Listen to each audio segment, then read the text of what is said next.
Hello friends. इस video में हम क्लास 11th के कॉम्प्लेक्स नंबर चैप्टर्स के दो टॉपिक्स पर डिस्कशन करने वाले हैं। टॉपिक्स हैं modulus of complex numbers and conjugate of complex numbers. मेरा नाम ऋषभ जैन है, मैं आईआईटी दिल्ली का स्टूडेंट हूँ। तो लेट्स गेट स्टार्टेड। सबसे पहले हम देखेंगे कि modulus of a complex number होता क्या है। Let the complex number denoted by z। Generally हम कॉम्प्लेक्स नंबर को z से डिनोट करते हैं, और जो कॉम्प्लेक्स नंबर की जनरल फॉर्म होती है वो होती है z equal to x plus iota y, जहां पर x और y कोई भी दो रियल नंबर्स हैं, और जो x है वो हमारा कॉम्प्लेक्स नंबर का रियल पार्ट है, और जो y है उसे हम हमारे कॉम्प्लेक्स नंबर का इमेजिनरी पार्ट कहते हैं, जैसा कि इस लाइन में लिखा हुआ।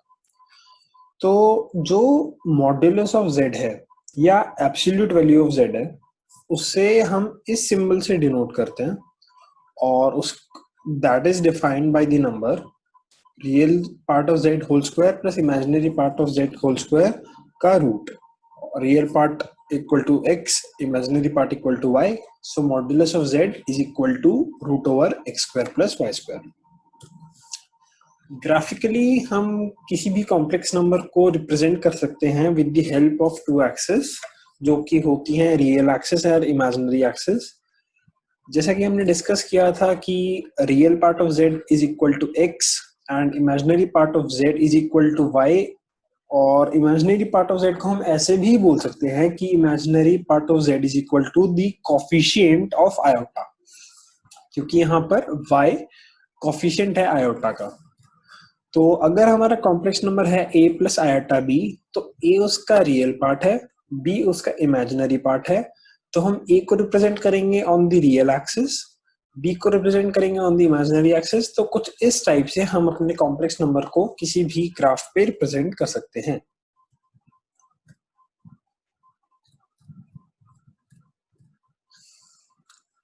अब देखते हैं कि कॉम्प्लेक्स नंबर का कॉन्जुगेट क्या होता है।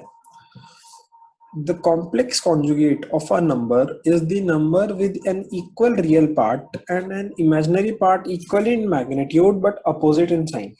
क्या मतलब कि conjugate of a complex number वो नंबर है जिसका रियल पार्ट सेम रहे और इमेजिनरी पार्ट की वैल्यू सेम रहे, साइन इंटरचेंज हो जाए। जैसे कि अगर हमारा कॉम्प्लेक्स नंबर है a प्लस आयोटा b, तो रियल पार्ट सेम रहेगा, इमेजिनरी पार्ट का साइन डिफरेंट। तो जो conjugate of this complex number a plus iota b will be equal to a minus iota b। Graphically हमने देखा था कि हम x प्लस आयोटा y को किस तरह से रिप्रेजेंट कर सकते हैं। तो कॉन्जुगेट ऑफ z में सिर्फ डिफरेंस ये आएगा कि उसका इमेजिनरी पार्ट का साइन इंटरचेंज हो जाएगा। तो कुछ इस टाइप से अगर हम z और कॉन्जुगेट ऑफ z दोनों को ग्राफ में प्लॉट करेंगे तो हमें कुछ इस टाइप की इमेज देखने को मिलेगी। तो अब कुछ हम मॉड्यूलस की प्रॉपर्टीज को डिस्कस करते हैं। जो फर्स्ट प्रॉपर्टी है हमारे पास वो ये कहती है कि z into conjugate of z is equal to modulus of z का होल स्क्वायर। मतलब complex number into its conjugate is equal to the modulus of that complex number का होल स्क्वायर। इसको प्रूव करने के लिए हम z को a plus iota b और z कॉन्जुगेट को a minus iota b put करें, तो हमें इन दोनों का मल्टीप्लीकेशन मिल जाएगा a square plus b square, which is modulus of a plus iota b का whole square. Hence this property is prove. तो जो नेक्स्ट प्रॉपर्टी है हमारी वो कहती है कि modulus of z1 into z2 is equal to modulus of z1 into modulus of z2। इस प्रॉपर्टी को प्रूव करने के लिए हम अपनी प्रीवियस प्रॉपर्टी का इस्तेमाल करेंगे। Modulus of this complex number का whole square will be equal to that complex number into its conjugate. जब हम उसको सिंप्लीफाई करेंगे तो हमें मिलेगा कि this term is equal to modulus of z1 whole square into modulus of z2 whole square. और हमें पता है कि दोनों ये तीनों terms modulus of z1 z2, modulus of z1 z modulus of z1 and modulus of z2, ये तीनों की तीनों टर्म्स पॉजिटिव हैं। तब हम दोनों साइड अंडर रूट अप्लाई करके हमें मिलेगा ये वाली टर्म कि modulus of z1 z2 is equal to modulus of z1 into modulus of z2। अब जो हमारी थर्ड प्रॉपर्टी है वो काफी इंपॉर्टेंट प्रॉपर्टी है, उसे हम ट्रायंगल इनइक्वालिटी के नाम से भी जानते हैं।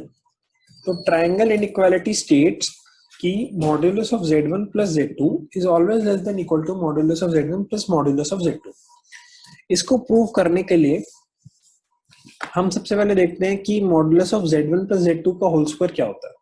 तो जो हमने प्रीवियस प्रॉपर्टीज अप्लाई करी थी तो उनको यूज करके हमें मिलेगा कि modulus of z1 plus z2 whole square is equal to this equation. अब अगर हम सिर्फ इन दोनों टर्म्स पे फोकस करें तो these two terms here is equal to z1 z2 conjugate plus z1 z2 conjugate का कॉन्जुगेट। अब ये कैसे आया, इसको देखने के लिए आपको इन टर्म्स को देखना पड़ेगा।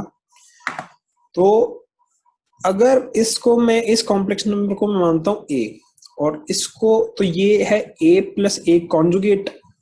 a प्लस a कॉन्जुगेट मतलब x plus iota y plus x minus iota y is equal to twice x is equal to twice the real part of that complex number.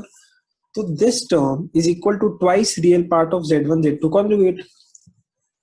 और modulus of complex number की एक property होती है कि real part of a complex number is always less than equal to its modulus. तो उस हिसाब से हम इस इनइक्वालिटी को लिख सकते हैं। तो मतलब जब हम उसको फर्दर सॉल्व करेंगे तो हमें मिलेगा ये कि addition of these two terms is always less than equal to twice modulus of z1 into modulus of z2। तो जब हम इस इनइक्वालिटी को इस इक्वेशन में डालेंगे तब हमें मिलेगा कि modulus of z1 plus z2 whole square is always less than equal to modulus of z1 plus modulus of z2 का होल स्क्वायर। अब क्योंकि again modulus of z1 plus z2 भी पॉजिटिव है और modulus of z1 plus modulus of z2 भी positive होगा, तो हम दोनों साइड अंडर रूट अप्लाई करके हमें मिलेगा कि modulus of z1 plus z2 is always less than equal to modulus of z1 plus modulus of z2। अब जो बाकी प्रॉपर्टीज हैं वो काफी स्ट्रेट फॉरवर्ड हैं। सेकंड प्रॉपर्टी को तो हम कुछ इसी टाइप से प्रूव कर सकते हैं, बस थोड़ी बहुत चेंजेस करके वो आप खुद ट्राई करें। ये प्रॉपर्टी है कुछ कॉन्जुगेट ऑफ कॉम्प्लेक्स नंबर की, जिनमें से काफी प्रॉपर्टीज हम पहले ही डिस्कस कर चुके हैं और जो बाकी बची प्रॉपर्टीज है वो काफी स्ट्रेट फॉरवर्ड है और आई बिलीव कि आप उनको काफी आसानी से खुद से सॉल्व कर पाएंगे अगर आपने प्रीवियस वाला पार्ट काफी अच्छी तरीके से समझ लिया तो इसी के साथ हम अपनी वीडियो को एंड करते हैं। Thank you for watching our video.